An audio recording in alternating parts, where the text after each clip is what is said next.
Hello, let's do a review of The Club by Leo Damrosch. This is The Club, Johnson, Boswell, and the Friends Who Shaped an Age.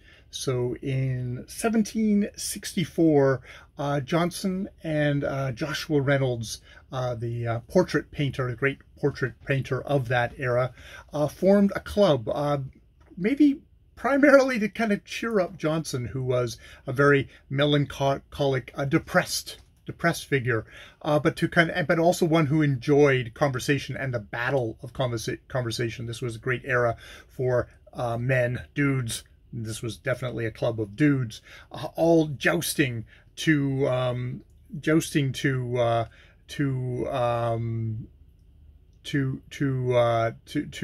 see who can get the better of each other. Now it is a book that is about the club, but really the club is like with another nonfiction book that I have just read, the library book, which was all supposedly based around an LA fire. This one, The Club, is based around is around the idea of this club, but really is primarily kind of a portrait of the two main figures that get mentioned in that subtitle, of Samuel Johnson, the maker of one of the first great English dictionaries, also kind of his collected works of Shakespeare with its introductions, his lives of the poets, his essays, kind of a great literary critical figure of the 1700s, and then his biographer, James Boswell, a Scot, who his great claim to fame, if it isn't his all his journals, is this big biography of Johnson, which is considered one of the kind of the texts for modern biography, where he did a soup to nuts biography of Johnson, with heavily weighted to that last quarter of Johnson's life, where Boswell actually knew him and recorded in quite brilliant ways their conversations, oftentimes at this club that Reynolds and Johnson founded in 1764. Johnson didn't get admitted until much later, and probably due to the influence of Johnson is the only reason he got in. He was considered quite the lightweight, and indeed, I'm sure all the way up to when he actually released, almost all the way up until he released his great biography of Johnson, they probably would have had quite a good argument for it. Now, so as such, the earlier chapters of this book are like Johnson before Boswell, pre his fame. He was someone who kind of came from very, very humble beginnings, was very much kind of a starving hack writer in London, working for all his thing. And it was only much later in his life that he got that fame, recognition, got a pension, that he was able to be a little bit more set up, and also got entry because of his great fame, especially with his dictionary and stuff like that, into the kind of the lives of a more kind of an upper crust thing. So and we also get we get Boswell before Johnson.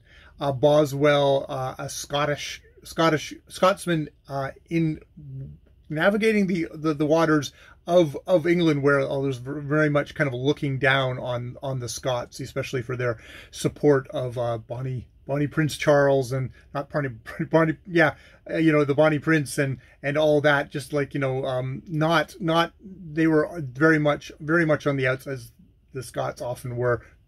Scottish father myself. So, but he was also he had journals, which means there's a great font of information for Leo Damrosch to go into, sometimes to its fault of, like, Boswell kind of records all his kind of complicated activities. He was a drunkard. He was constantly using prostitutes, Boswell does not come off well in this book. He is someone who his one great talent was I actually recording what Johnson had to say, even if he would interject his own kind of rather more banal opinions in there. At least he actually did record Johnson, and oftentimes Johnson slapping him down for being such an idiot. But the great thing, so we have that, which is like sort of you get to have all the interesting bits of the biography of Johnson and of Boswell. And because Boswell didn't really like the women in Johnson's life, you also get to hear about women like Hester Thrale, people like that, who Johnson actually had much more rich and interesting friendships and conversations with women, whereas Boswell, you sort of get the impression that Boswell was sort of just there for the sex, for when it came to women, didn't really particularly respect them, as was probably much more the norm of the time, and also had a lot more kind of the retrograde attitudes towards stuff like slavery, which Johnson was very much against, but Boswell was like, oh no, we should have slavery, and it's because people are happier if they're enslaved. Talking about the happy slaves in like the Bahamas and stuff like that, where we know from historical record, happiness, hell on earth would have been a better way to describe the conditions going on there, and the despicable things that the people who are extracting lots and lots of money to fund fund enlightenment and kind of civilization back home were doing to extract that money. So we have that. We have the interesting portraits of those two guys, but we also get, because of this kind of conceit as the club, is we get little mini biographies of other people in the club, which really build up kind of just the picture of this age, the attitudes, the very different attitudes of the age. We get Joshua Reynolds to start off with, who seems to have that great talent as a portraitist, a popular commercial, made a lot of money portraits. Also, really take a look at his art and see how much you like it one way or the other. But he was great at capturing the likeness of someone while casting that in probably the best and most positive light, so you'd actually want to get painted by him and pay him lots of money to do that. You have David Garrick, who is a former student of Johnson, who they sort of both left the hometown together and came to London. And Garrick was the one who shot to fame as a great actor of Shakespeare, as a playwright himself, as a theater manager, as a director. He is somebody who seems to have brought in a lot more of like, oh, we're going to actually rehearse these plays. We're actually going to try and put these plays, where the actors actually relate to each other on stage, not just stand there and declaim speeches off into space. It's like, no, this is like interacting, so it kind of bringing to life Shakespeare. And see, he seems to have been one of the key components, Johnson probably being one of the others, that started to actually elevate Shakespeare from well-respected playwright to this kind of symbol of a great English literature, of the god Shakespeare, the bard. That idea. So you get kind of a little portrait of that. You get Oliver Goldsmith. You get someone like Edward Gibbon, who wrote the famous historian who wrote The Decline and Fall of the Roman Empire, which Damrosch notes, if he had published that before he had gotten into the club, he wouldn't have gotten into the club, because any member could blackball him, and both Johnson and Boswell hated him and called him the infidel, because he was a rather skeptic on the whole thing because Christianity comes up through the Roman Empire, and that is the received wisdom was, well, this is the foreordained, divinely kind of impressed true religion, so of course it would come up. And Gibbon was much more of like, I can't prove, as a historian, I can't prove any of this sacred stuff. Probably didn't actually believe in that sacred stuff. So I'm just going to look at the historical factors of why Christianity became the great state religion of the Roman Empire, and thus spread out throughout the world and became the successful cult that it has become.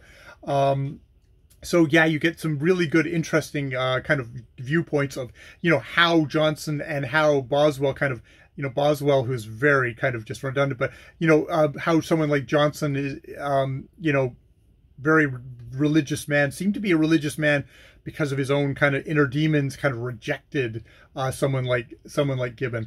You have Adam Smith, the great philosophical economist, with the wealth of nations, and his kind of like, you kind of get you get a picture of economics at those times, and kind of of a little bit of Adam Smith's kind of thoughts. It's one of those things that's completely out of my depth of, but it like kind of dips you into that. So, you know, it's really fascinating to get all these different people who are swirling around Johnson, and not just get kind of an isolated picture of Johnson or of Boswell, but to get an era, you know, this thing of like, you know, it is the friends, you know, Johnson, Boswell, and the friends who shaped an age. It's really is a great book for, yes, you get a really good picture of both of Johnson and Boswell. Sometimes I feel like you got too much Boswell in this book, just because I don't think Damrosch likes him very much. He's a pathetic, venereal, rotting with venereal disease kind of a figure. But because of that, you also get just so much other stuff in there that gives you maybe gives a slight idea of what it would be like, what people were walking around with in their heads at the time. Yeah. Oh, and Edmund Burke for the political, great Irish politician who his family had just recently kind of converted from Catholicism to Protestantism, so he could actually hold office, because at this point you had no rights, you had no civil rights as a Catholic in the larger political sphere. And his great speeches and his great battles, you know, the ideas of the ideas of empire in this book, you know, the idea of we're going to do all these wars so that we can get stuff. This is when we have the French Revolution happening, we have the American Revolution happening. It's actually really good at showing something where Samuel Johnson was someone who was very much against these revolutions, because he saw he saw the great chaos, the great danger underneath, which, you know, it's that may you live in interesting times. Like, yeah, this is great advancements that propelled our culture forward. But if you were living there on the ground floor as it happened, you could really get killed. You could get killed. Your way of life could go away. You could get guillotined. You know, there was maybe, you know, it gives you a good sense of like, maybe, hey, legitimate fear, even if at the same time, people like Burke, who are like doing incremental stuff of like saying, you know, I'm a very low-born man, but he spent his career supporting the idea that there should be a small, educated class of nobles whose paternal thing was to take care of society and to order it and to kind of tamp down the beast. And you look at someone like Johnson on a personal level, Damrosch does enough to sort of suggest there was a lot of roiling, angry passions, different kinds of passions within him. Don't know if I still quite accept all the S&M stuff that he slides in there for a couple of a chapter or so, but you know, you can get that idea of that someone like Johnson's, the psychology of, no, I feel that kind of roiling chaos in myself, and I can see that in wider society, and why they might react to stuff like the French Revolution and the American Revolution that way. And I mean, the French Revolution wildly spinning out of control, and it does become a horrible bloodbath. But yeah. So I felt like I got inside the heads, however slightly, through this book. So yeah, really interesting book. If you're at all interested of that era, I would highly recommend it. All right, I will leave it there. More videos later.